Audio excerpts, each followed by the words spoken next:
Hello, everybody. Welcome to Boots, Beers, and Bowls. I just want to say, as somebody who was born in this city and grew up in this state, when I was growing up, when we thought of Boots, we thought of cowboys in Texas. When we thought of Bulls, we thought of basketball players from Chicago. But when we thought of beer, we knew Milwaukee was the center of the world. So you're in the right place. Let me just say briefly, it is an honor to be here with the Bastion Institute, the Polaris National Security Institute, with the 21st Century Policy Institute, and with three of the great members of the United States Senate, Senators Ernst, Graham, and Haggerty.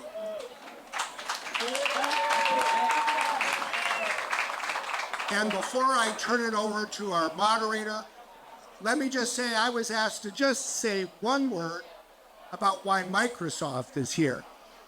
We are here because we are based in the United States, but we do business around the world. And we know that every day, the United States represents 4.5% of the world's people. And we know, as Senator Ernst often says, the key to success is America first, but never alone. And we know that we live in a country that declared its independence by itself, but won its independence with our first ally, France. And we have the French ambassador here today. And we know that even after shedding American blood in 2 wars, we secured the peace, not by ourselves, but together with the countries of the European Union. And the ambassador from the EU is here.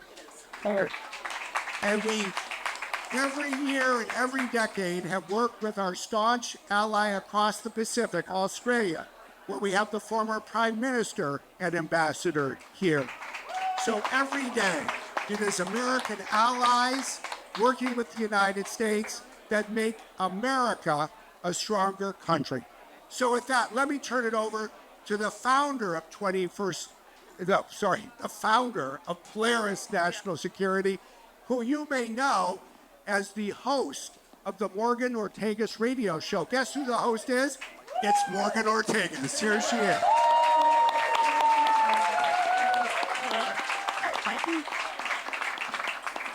Hello, Milwaukee.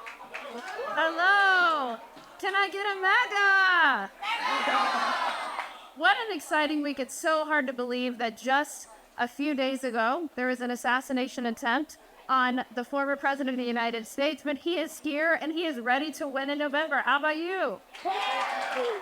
I think most of you know me because I texted personally almost 3/4 of you and asked you to come to this event. Thank you for coming. We've got boots. We brought Nashville to Milwaukee. We've got a lot of beer, and we have a mechanical bull. So cheer loudly if you want Lindsey Graham on the mechanical bull.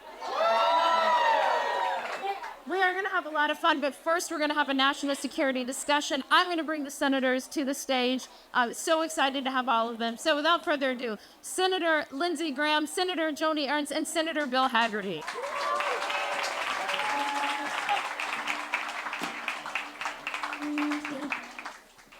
All right. Oh, my law's working. Okay, here we go. All right, we're going to jump right into this. I promise you that the open bar will be here as soon as we do this quick national security discussion. I'm going to start with the senior senator from South Carolina, Lindsey Graham.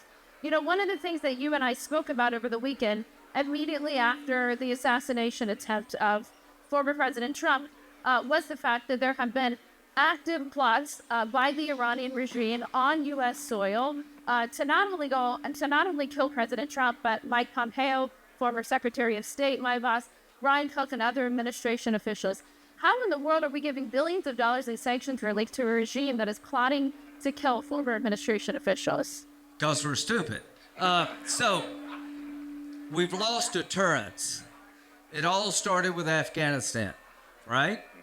When we pulled out of Afghanistan, I think Russia said, there's an opening here, I'm going to take it, to your detriment. The Iranians are running wild.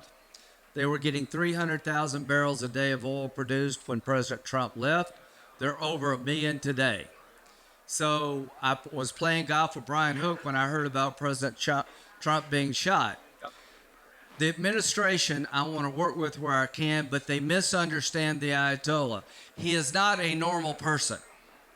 This is not a normal regime.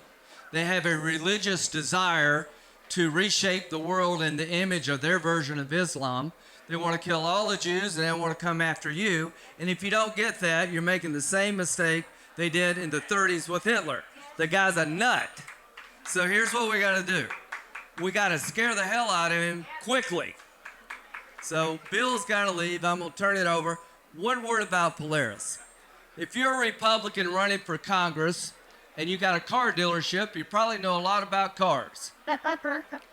If you want to know about the gun rights, the NRA will show up and tell you everything you need to know about Second Amendment. If you want to understand the pro-life movement, they'll be there. If you want to know about the Artichoke Association, somebody will be there. But nobody shows up about national security. We're going to fix that. Now, how do you become an isolationist party when people don't know what the right answer is? So Polaris is about informing people who are going to want to serve about the JCPOA is not a life insurance company. That NATO needs to pay more, and Ukraine matters, and Taiwan matters, and if you don't get Ukraine right, there goes Taiwan. If you don't have a bigger Navy, you're giving everything over to the Chinese.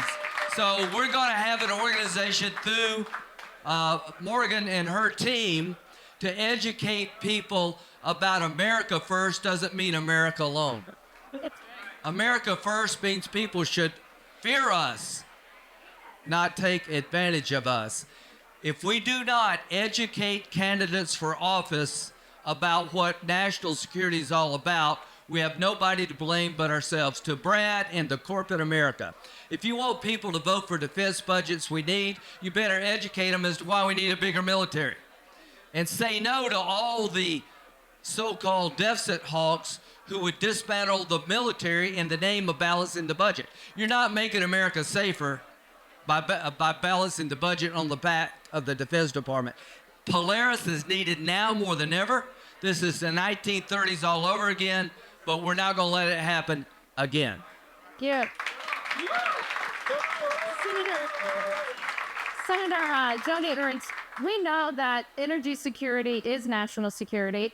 You and I talked about how dangerous it was for the administration to stop LNG exports, that announcement earlier this year. Tie it in for us why it matters that Iran is effectively getting billions of dollars in sanctions relief and still able to export their energy. Absolutely, Morgan. And thanks for everybody for coming out for this event. It is extremely important that we are sharing our perspective. And Brad, I do say it all the time, America first, but never America alone. Okay, so never America alone.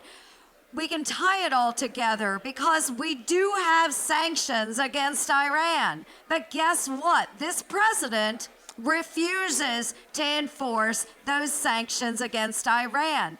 Our Department of Homeland Security investigations knows full well what tankers are traversing across the oceans that are carrying Iranian oil. And yet our Department of Justice refuses to interdict those tankers.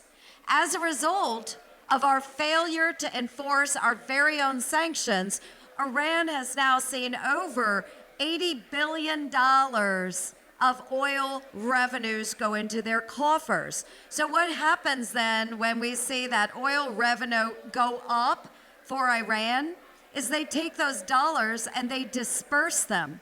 And they disperse them in a way that is harmful, not just to our friends and neighbors across the Middle East, but also harmful to us as a United States of America. So Iran is funding the Houthis, they're funding Hezbollah, they're funding the Palestinian Islamic Jihad in Gaza.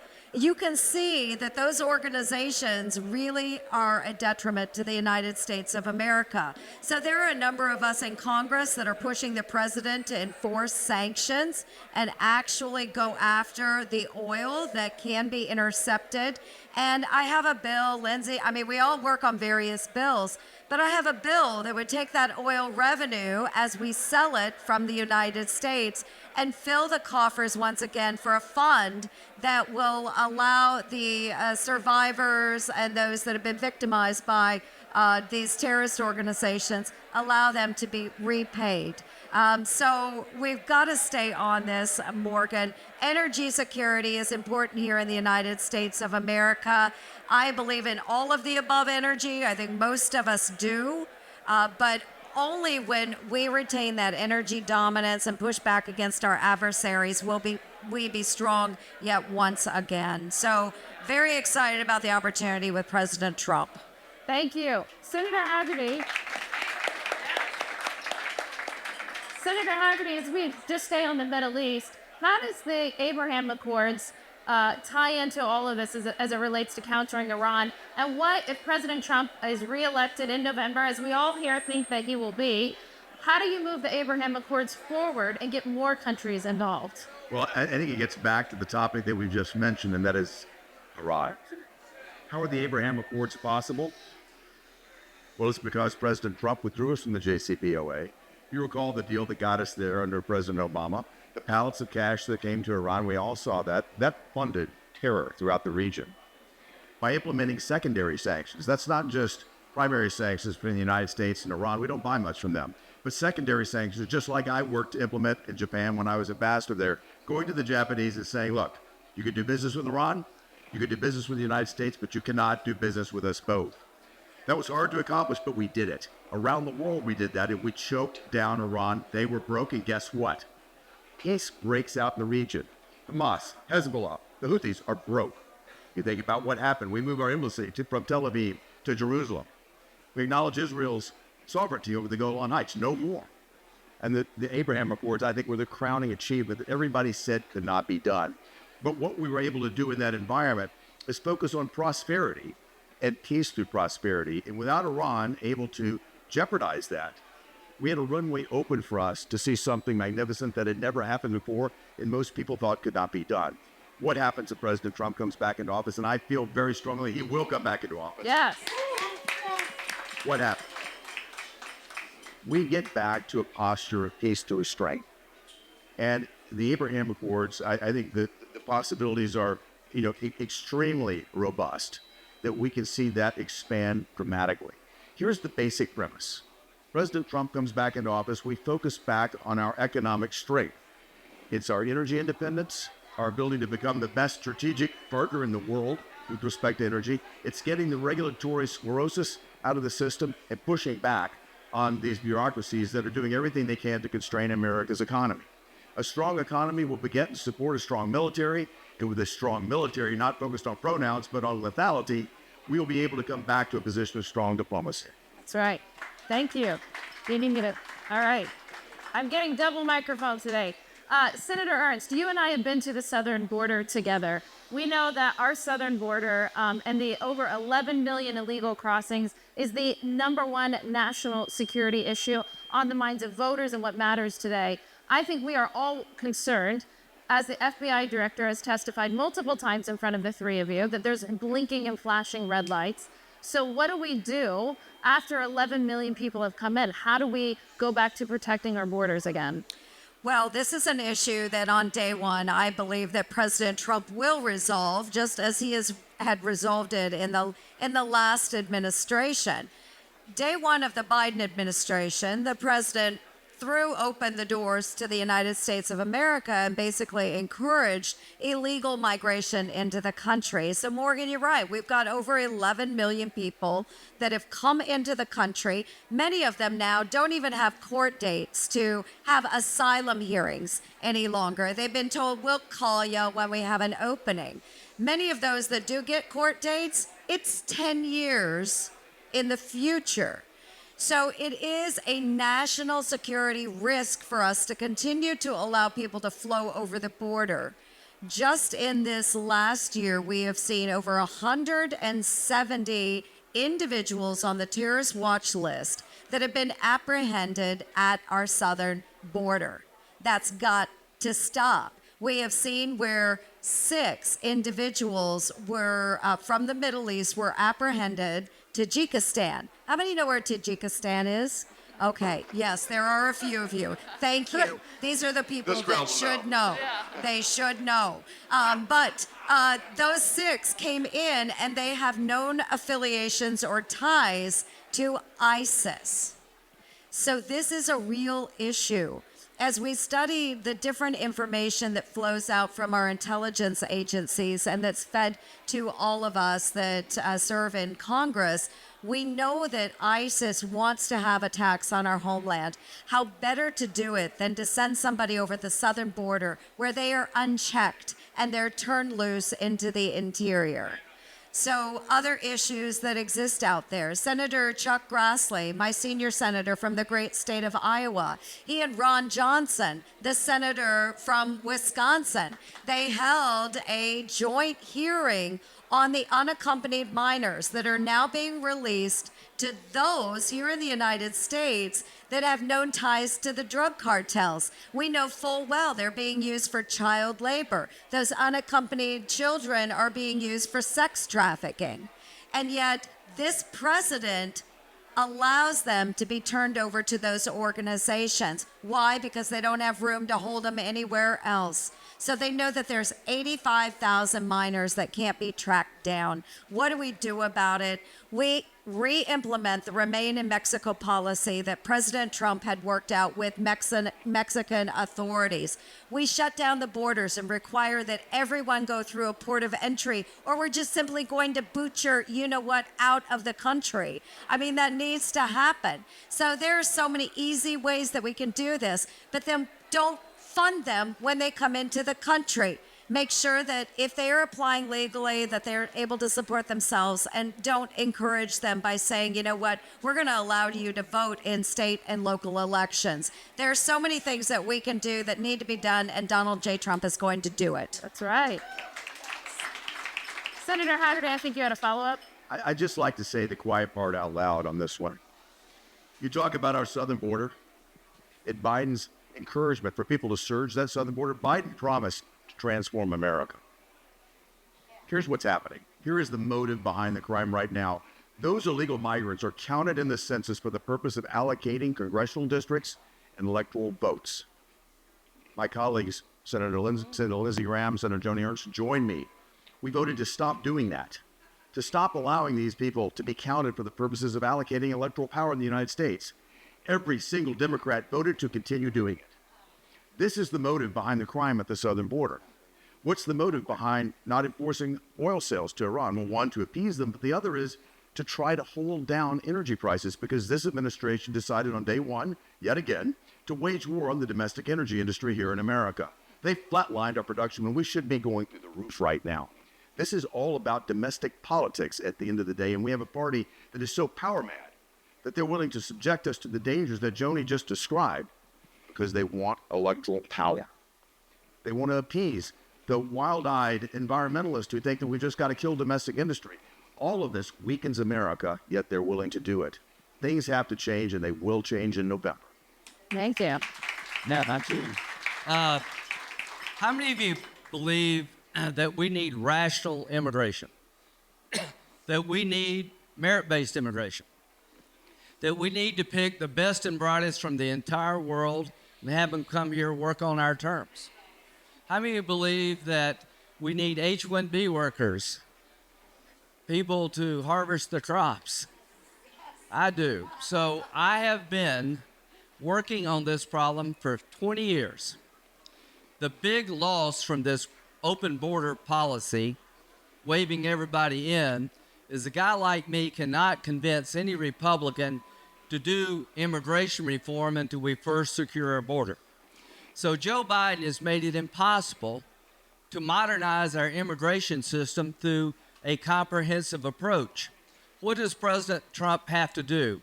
Deport people, or they will keep coming. What will slow down the inflow is when people see folks leaving.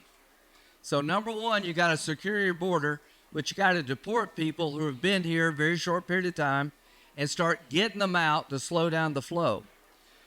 Between Afghanistan and a broken border, I've never been more worried about a 9/11 than I am right now.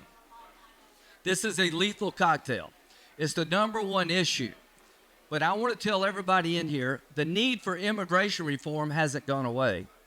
If we can't find a way to supplement our workforce down the road, you know, I'm 69, not married with no kids, I'm the problem. We're a declining population. We're going to need rational immigration. We're going to need good people from all over the world to come here and help grow our economy. No American should lose their job, but when your American company can't find an American worker after looking, let's bring people in to make it a win-win. That has always been my goal. And if we don't get immigration right, our economy is going to hit a wall. Because without a viable workforce, you can't grow the economy. If you've been to a meatpacking plant, you know there are a lot of Hispanic people there. If you've been out on a construction crew, if you know that our economy depends on growing labor. You can't find people to work. So let's supplement our labor supply rationally. Let's make America a place where you can come and be welcomed on our terms. Learn our language. And if you commit a crime, off you go. That's what we've lost from this chaos. And that breaks my heart. And one last thing about Iran. Sanctions are not working. Here's my idea. If you're China, India, or Russia, and you buy oil from Iran at cheap prices to help your economy and fund terrorism, we will put tariffs on all your products coming into the United States, not sanctions. You got to pick between our economy and their cheap oil. It's time to put tariffs on these countries that are fueling terrorism. A terrorism tariff. All right. Senator Haggerty, we're going to pivot to Asia as we always try to do. In the United States of America, you were a prolific ambassador for President Trump to Japan, negotiated bilateral trade agreements, negotiated our basing for our houses, our basing for our troops in Japan.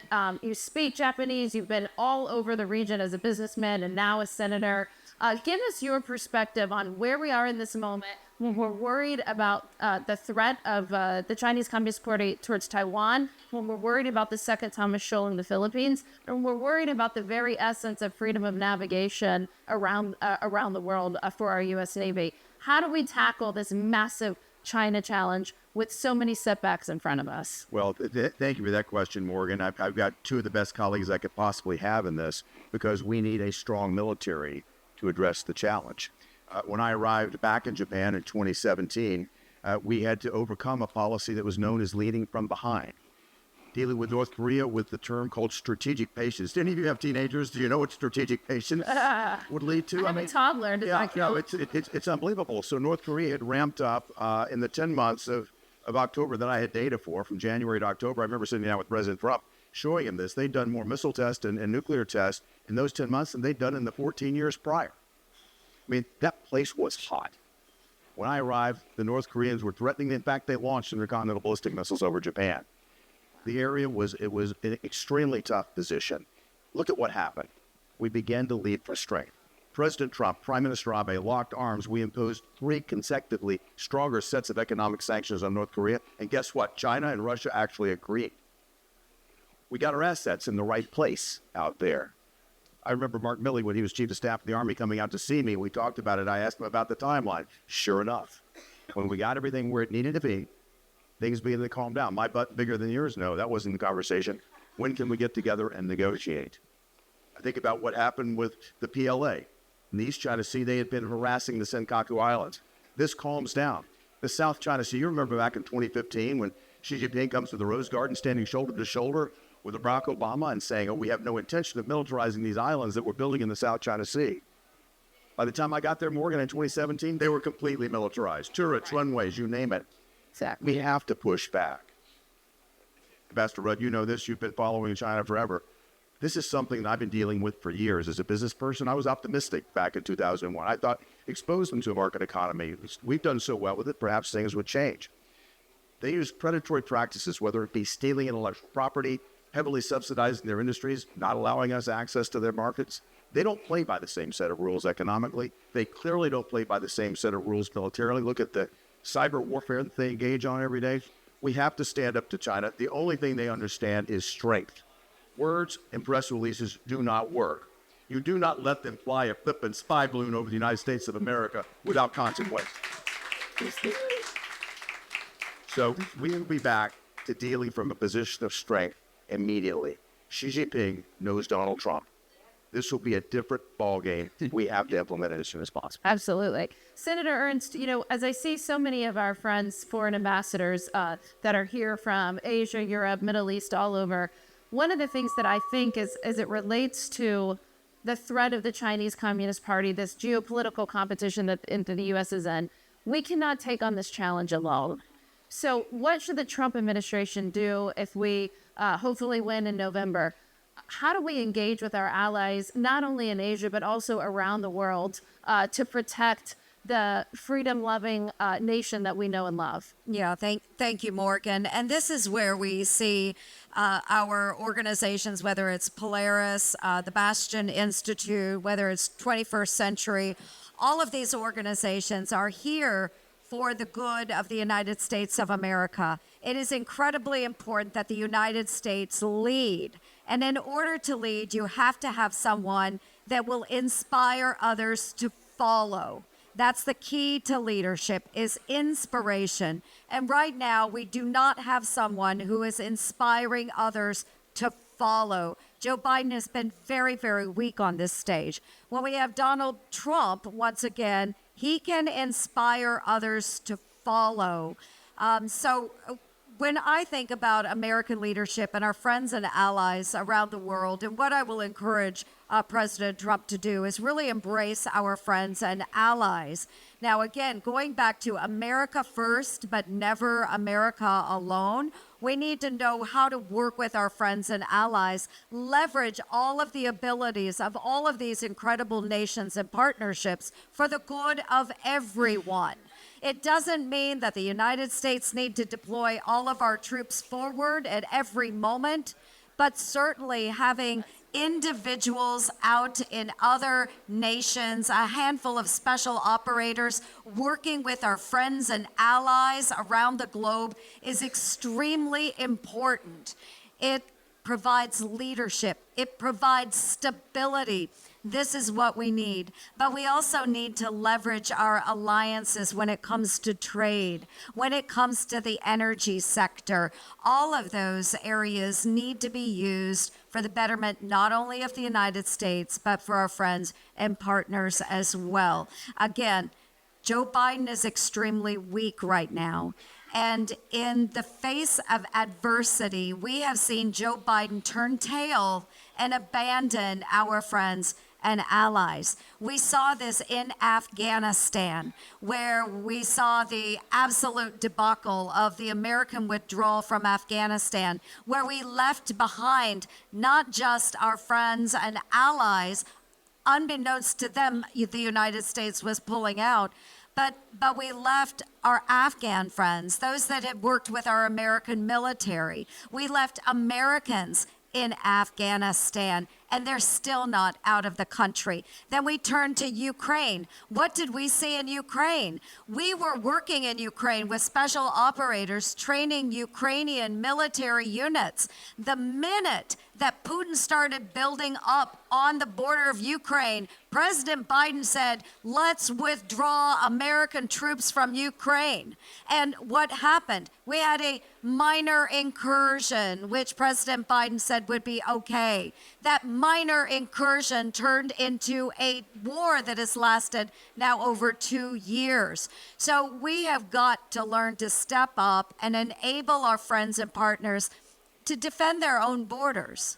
But it does take American commitment to do that. So we need to lead, and President Trump is going to be that inspirational leader that's needed once again. Now, this will come after we rebuild our own military. We need that. We know we're facing recruitment challenges. We know that we need to inspire, once again, young men and women to serve.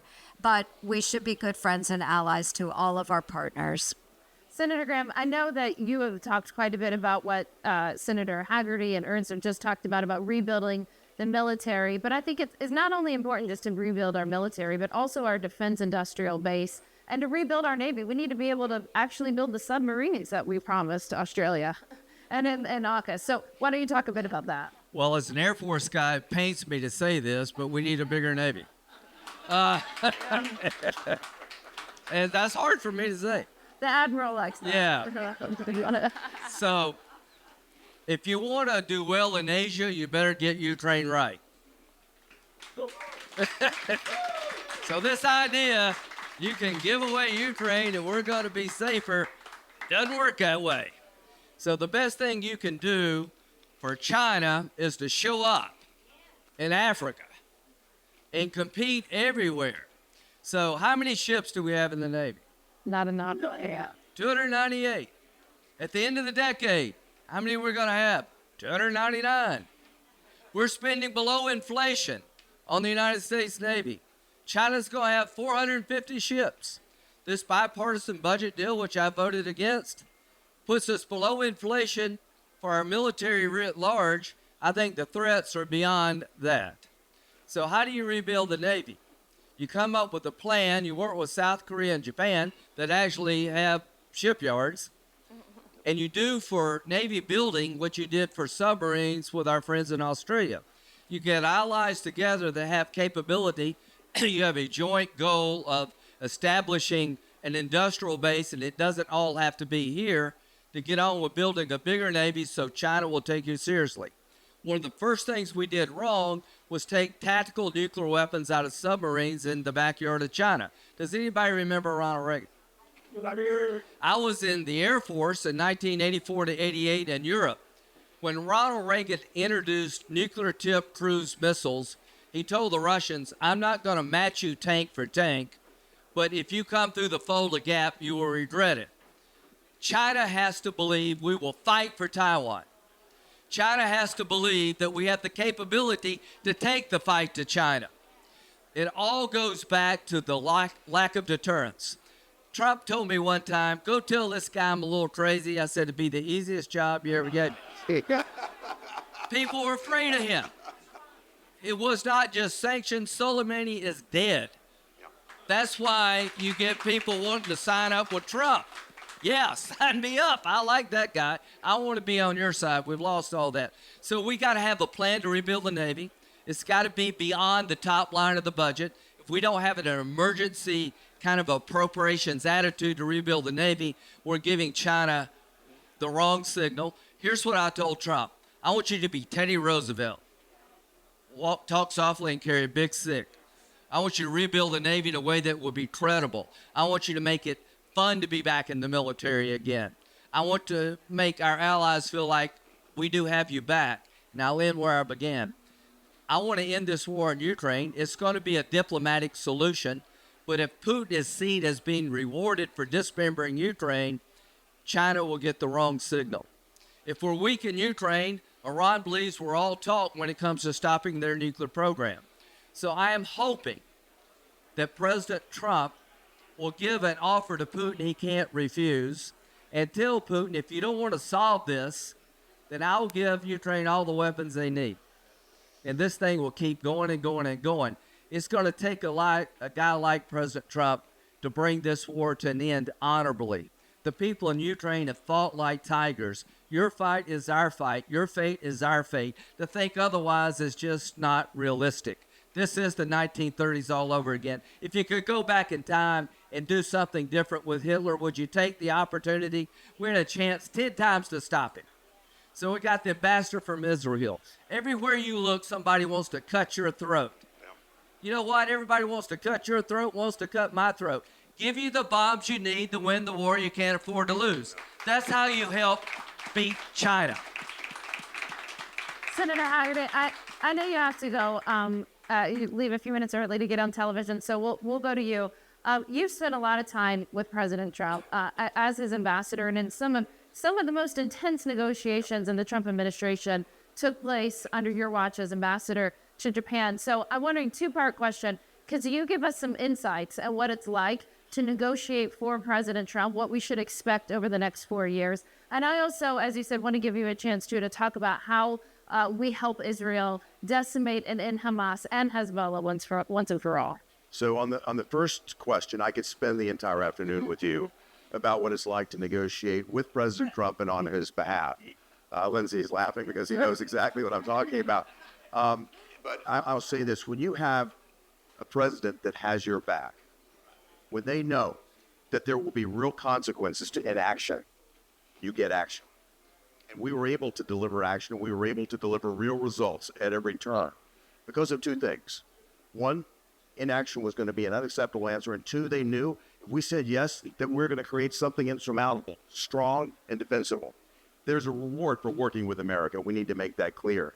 I'd like to add one point given the audience here today. The diplomats that are here in this room are here because they are the best diplomats in their nation. They would not be assigned to Washington, D.C. if they weren't. You all are going to help us in a new administration forge the strongest alliances possible. I want you to look for economic opportunities because, again, to me, that is the foundation. We're going to be talking a lot if President Trump comes back into office, and I think he will, about trade, about stronger capital flows. We need to be looking at opportunities to rearrange our supply chains to strengthen our nations together. And back to what was said at the outset, we're not talking about doing it alone. We're talking about doing it with our friends in the strongest manner possible. Every one of you diplomats that are here can take a principal role in helping us do this. With respect to Israel, I cannot tell you how disappointed I am in this administration.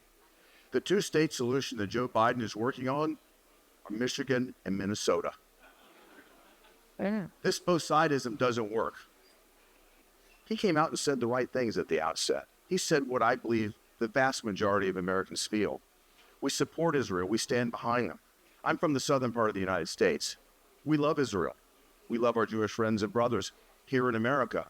I was shocked at what I've seen. The anti-Semitism that I've seen in certain areas is heartbreaking to me and it's frankly quite embarrassing. Ambassador, we've had this conversation. It's got to stop. But this White House needs to send a clear message. I can guarantee you this, if there's a change, there will be. The way to deal with this is to allow Israel to do the job it can do. Take Hamas out of business.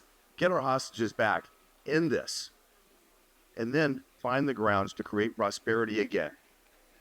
Thank you, Morgan. Thank you, sir. Sounds like somebody that should be, a senior diplomat of the United States or something like that. Okay.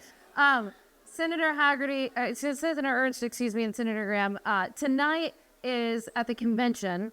We are focused on national security and foreign policy.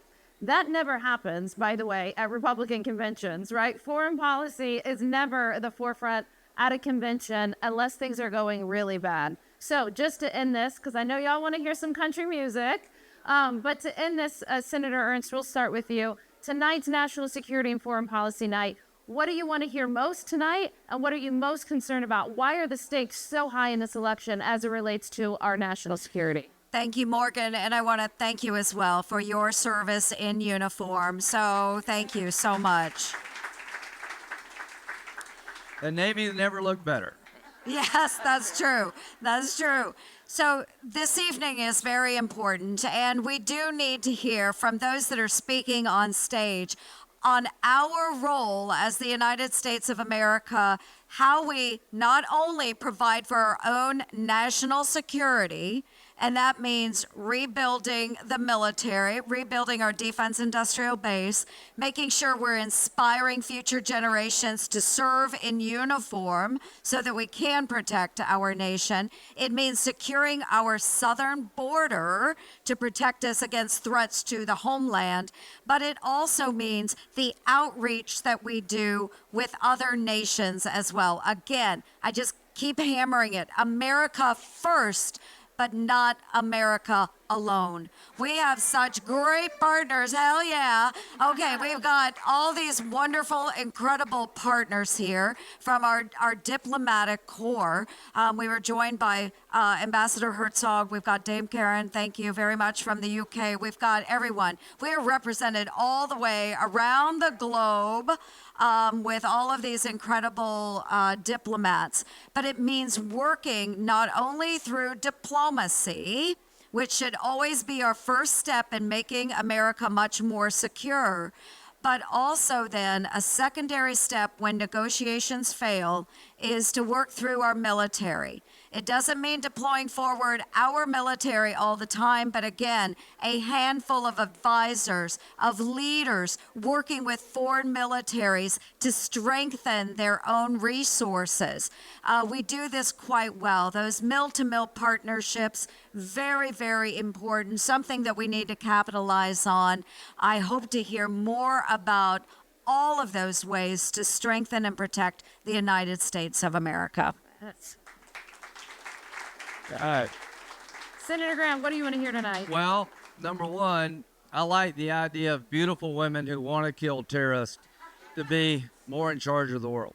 So, Johnny, Morgan, Katie Britt, Nikki, I mean, we got a cadre of really strong national security women, and I want to build on that. So that's what Polaris and your group's all about. We're going to hear mixed messages tonight. You can listen to Tucker, I probably won't. But that's okay. He has a worldview, I have mine. There'll be different voices coming out tonight. You got to wonder, well, what does that all mean? To the diplomats here, the speeches are not as important as the man, Donald Trump. The best thing you can understand about Trump is what he did before, he'll do again. There was a reason we didn't have any wars on his watch. He built up the military, and he did not want to use it unless he had to. He wanted economic relationships that were beneficial, but if you were cheating America, you're going to pay a price. More of the same. He's got two conflicts on his hands that we got to get right. To our friends in Israel, we got to let Iran know if Hezbollah comes after you from the north, we're going not just to Beirut, but to Iran. Remember when John Kennedy said an attack from Cuba would be considered an attack from the Soviet Union? There's an effort to overwhelm Iron Dome. I'm hoping we're telling the Iranians you're going to be held responsible. As to Ukraine, we all want to end this war. We all know it won't end on the battlefield. I'm a realist, but I want Ukraine to be still standing as a vibrant democracy. I want them eventually to be in NATO and the EU. I don't want a third invasion. If we could go back in 2014, what would we do differently? We would do more than we did. So President Trump's got a chance to reset the world. The speeches will be a mixed bag tonight, but here's what I think he'll do when it comes to the Ukraine. He'll get you a good deal. He'll give Putin choices, but he's not going to abandon you.